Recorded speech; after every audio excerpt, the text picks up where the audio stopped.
Assalamualaikum warahmatullahi wabarakatuh. Saya Fitri Lestari dan saat ini saya akan mengabarkan situasi sekolah tatap muka terbatas di SD Khairul Ummah.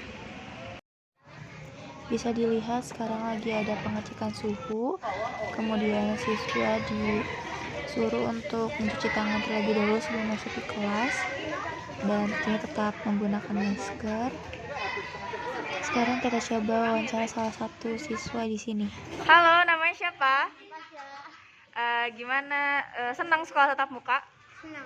Lebih suka belajar di rumah atau di sekolah? Sekolah. Oke, makasih ya.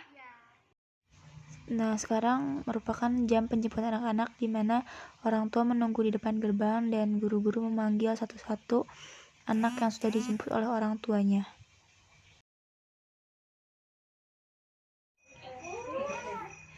Jadi gini ya Ustazah, kan di Khairul Ummah itu udah mulai sekolah tatap muka terbatas.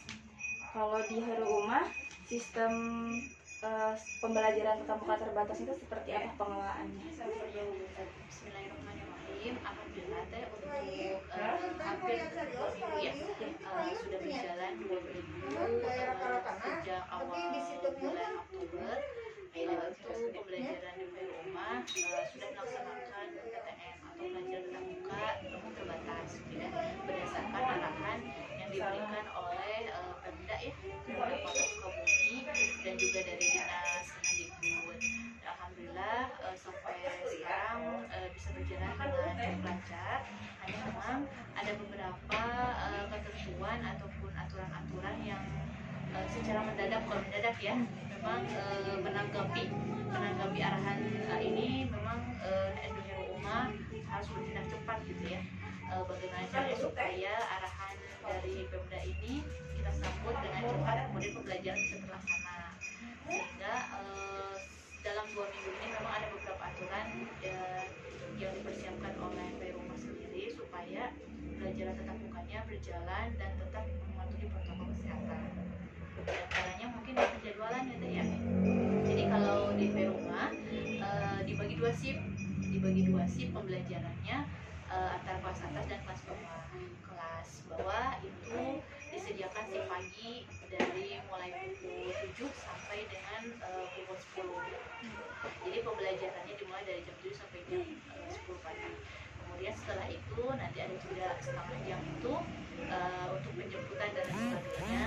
Baru jam 11 itu mulai pembelajaran kelas atas dari kelas 4, 5 sampai 6 sampai pukul 14.30. Gitu mungkin ya kalau dari sisi pengaturan waktu. Kalau dari selama pembelajaran tatap muka terbatas ini, apakah ada kesulitan atau hambatan yang dialami oleh sekolah? Ya, yang pasti adaptasi mungkin ya, adaptasi waktu yang bagaimana caranya dengan waktu yang minimal gitu ya, minimal atau waktu yang bisa dikatakan sedikit gitu ya. Biasanya kita di sekolah kan kalau tatap muka normal itu 7 sampai 8 jam gitu ya, satu hari itu full gitu ya, baik itu dari kelas 1 sampai kelas 6.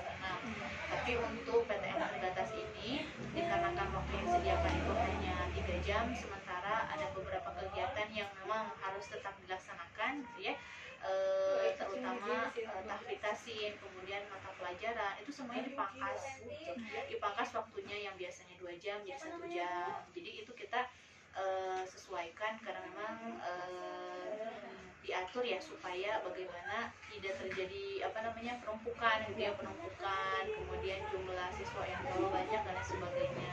Sehingga memang yang pertama yang menjadi kesulitan itu adalah waktu yang cukup sedikit gitu ya untuk menjalankan pelajaran sampai tuntas itu waktu gitu ya, sehingga memang dari standar ini ya, standar pencapaian pembelajaran pun itu kita sesuaikan dengan waktu yang ada. Itu yang pertama. Kemudian yang kedua adaptasi mungkin itu ya, yang biasanya anak-anak itu di rumah kan sudah hampir 2 tahun hampir 2 tahun itu kan online. Kemudian juga semangat motivasi belajar itu kan kalau selama di rumah itu kurang ya kayak gitu. Nah macam-macam lagi gitu ya, ketika anak-anak mulai masuk sekolah itu macam-macam ekspresinya, ada yang senang gitu ya, ada juga yang memang kebiasaan di rumah masih terbawa, masih agak malas untuk belajar dan lain sebagainya. Itu sih mungkin adaptasi pengkondisian anak ya, selain waktu, adaptasi kondisi masing-masing anak itu yang memang harus ditanggapi guru dengan cepat. Mungkin itu dari dua.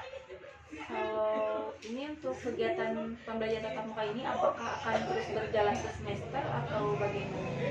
Nah, untuk pelajaran tatap muka yang terbatas ini, karena namanya juga terbatas ya Teh, ya.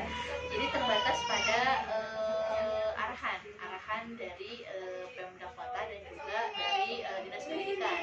Karena kita mengacunya ke sana, karena memang rumah ini berada di bawah payung kedinasan, sehingga kegiatan apapun memang harus merujuk sesuai arahan dari dinas dan Pemda ya, Kota Sukabumi. Sehingga ketika misalnya ada kabar terbaru misal gitu ya, angka COVID naik kembali, kemudian misalnya dikhawatirkan ada klaster baru dan lain sebagainya, sehingga pembelajaran kemudian ditiadakan lagi pembelajaran tatap mukanya, ya kemungkinan besar rumah juga tidak melaksanakan lagi kegiatan tatap muka, tapi online kembali. Tapi mudah-mudahan harapannya terus gitu ya, diharapkan terus. Kita pun berdoa semoga memang semuanya sehat, diberikan kesehatan, kemudian wabahnya juga cepat selesai, cepat hilang gitu kan, sehingga memang pembelajaran bisa kembali, Bisa pakai semua ya semuanya gitu ya, semuanya bisa masuk lagi, kemudian target-target pembelajaran juga tercapai gitu. Mudah-mudahan seperti itu. Mungkin cukup dari wawancara kali ini ya. Terima kasih saja untuk waktunya. Maaf bila mengganggu waktunya. Sama-sama Teh juga kok. Mungkin cukup sekian dari saya. Terima kasih. Wassalamualaikum warahmatullahi wabarakatuh.